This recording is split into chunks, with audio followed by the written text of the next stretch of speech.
What if one choice changed the course of all humanity? In the beginning, there was no pain, no death, only peace and perfection. The world was untouched by sin, full of beauty and harmony. No war, no fear, no hatred. Imagine walking with God in the cool of the day, in a garden planted by the Creator himself. This was Eden. At the center, Adam and Eve, the first humans, and the beginning of everything. But one decision, one act of disobedience, triggered a spiritual shockwave that changed everything.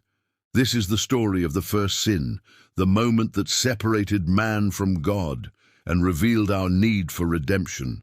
But what really happened in Eden, and why does it matter today?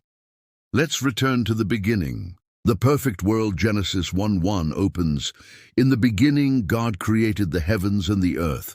God spoke light, sky, land, stars, and sea into existence.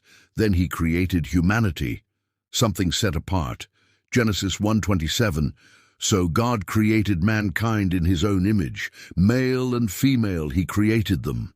Adam, made from dust, came first. God breathed life into him. Then Eve, formed from his side. They were made for each other, for God, for paradise, the Garden of Eden. This was no ordinary garden. It was divine, overflowing with life, peace, and beauty. In the center stood two trees, the tree of life, the tree of the knowledge of good and evil. God said they could eat freely, except from the second tree. "You must not eat from the tree, for when you do, you will surely die."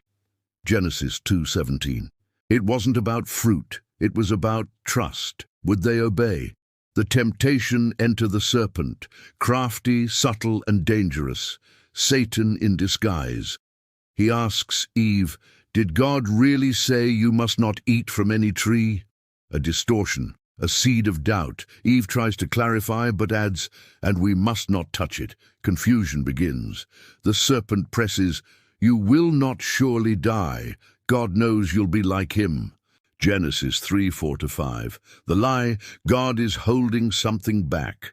The fall, Eve sees the fruit, beautiful and desirable. She eats, gives some to Adam, he eats too, and suddenly everything changes. Genesis 3:7. Then the eyes of both of them were opened, and they realized they were naked. Shame enters. They hide, cover themselves with leaves. God comes, calling, "Where are you?" They hide, and blame begins. Adam blames Eve. Eve blames the serpent. The curse God declares consequences. To the serpent, "Cursed are you. Her offspring will crush your head." Genesis 3:14-15.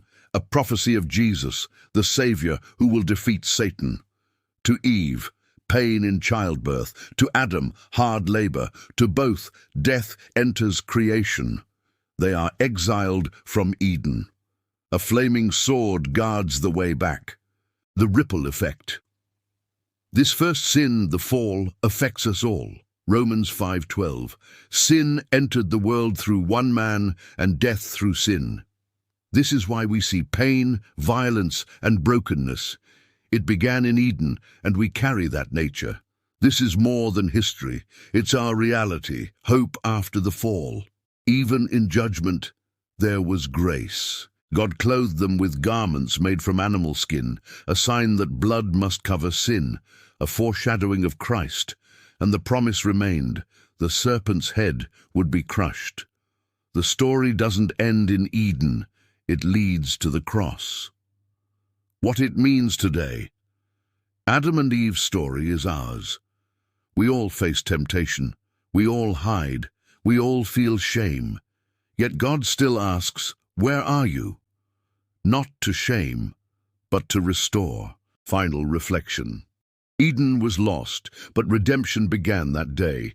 In the first pages of the Bible we see a perfect creation, a tragic fall, a merciful promise, a coming Savior. When life feels broken, remember Eden and the God who still walks, still calls, and still loves. He doesn't just want your obedience, he wants your heart.